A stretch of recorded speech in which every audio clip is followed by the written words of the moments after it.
What's going on, Godzilla nerds and kaiju collectors? And today I'm going to be talking about a personal favorite of mine, and that would be the Bandai 8-inch Gorosaurus figure. Now, you might be asking yourself, who is Gorosaurus? If you're not some Godzilla nerd and you're just watching this for fun, Gorosaurus is a really obscure kaiju that came from the film King Kong Returns, which is like an offshoot Toho King Kong film. He's basically just a dinosaur monster. That's really all he is. He had a brief appearance in the 1968 Destroy All Monsters film, but other than that, he's not very prominent in the Godzilla world. Like I said, he's a pretty obscure monster. I love the fact that a figure of him even exists. I think that's hysterical, which is a part of why I love this figure so much.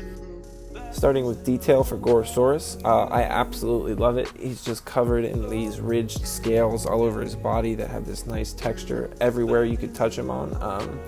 He's covered in this nice glossy green paint that I think looks really, really good. It shines in the light. I love the ridges on his scales on the back there, and gives me chills rubbing them every single time. I like his teeth, but they're not cut out individually. The eyes look pretty good, and he's got some nostrils and ear holes. I like the red paint on the tongue. We got some paint here on his claws, and it is also present on his toes. Good stuff. He's got some nice yellow paint on his belly. I like the fade where it goes to green.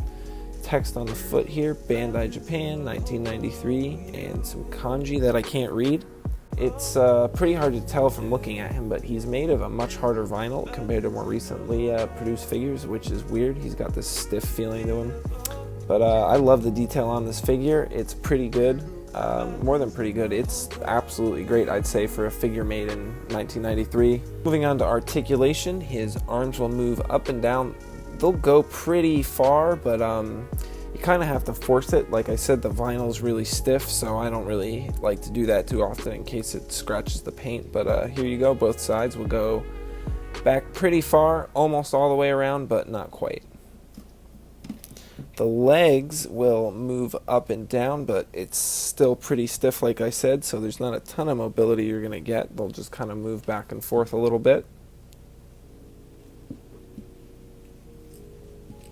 The tail will also spin 360 degrees, but it's kind of hard to do because of how stiff it is. It's really, it's hard to convey just how stiff this figure really is. And same, the head will wiggle back and forth, but not much more than that. It's kind of goofy. And that gives us a total of 6 points of articulation for Gorosaurus here. Looking at the tag, it's pretty standard. We got a shot of Gorosaurus, a nice Godzilla golden emblem, a bunch of kanji I can't read, and Bandai in the front. These tags are pretty simple. They're not like a fold open ones like some of the newer ones. More stuff I can't read here on the back. Pretty standard stuff, nothing too crazy. Here I have some comparisons. So I got the Movie Monsters Godzilla 68. I know it's not an 8-inch, but it's a Showa figure, so that's why I'm using it. And one of the others in the 8-inch line that I have would be the Bandai Godzilla Jr. Heisei and Showa, but it's one of the only other 8 inches I got. So going with my final thoughts here, the detail on Gorosaurus is one of my favorite aspects of the figure itself. I think it's really well done. I love all the ridges. I love his eyes. I love the way they look. I love the little holes on his nostrils. They look really good. Everything about this figure looks really good to me for such an obscure monster. It's a great figure. One of my favorite things about it is how it has this saggy old rubber suit look to it. I think they did a good job replicating that in the figure. So the detail for this, I'm going to give a hard 10 out of 10. The paint job here is something that's also really good. He's this glossy green that like fades to yellow on the belly. I love the red on the tongue and how that contrasts with the green. I love the way he looks in the light. The paint, he's got paint on the toes and on his fingernails there. They really kind of hit all the nails on the head for me on this figure. Like even the teeth are painted, and just good job on this figure. Overall, again, I'm going to give this one a hard 9 out of 10. Coolness, For coolness, this figure is going to rate pretty high. I'm just going to be upfront right there in the beginning. He's basically a dinosaur, which isn't anything crazy or spectacular compared to some of the Godzilla figures, but I just think he looks really cool.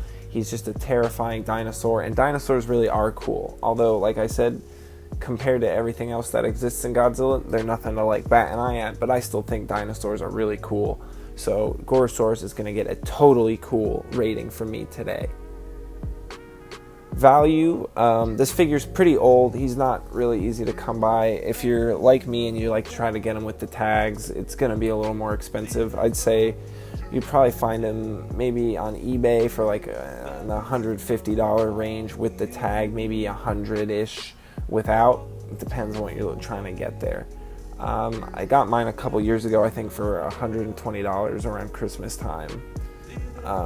So you just kind of got to do some browsing and see where you can find them. They're not necessarily too hard to find, but there's not always a lot of them available, if that makes any sense. So if you find one you like, you should probably jump on it if you're able to do it.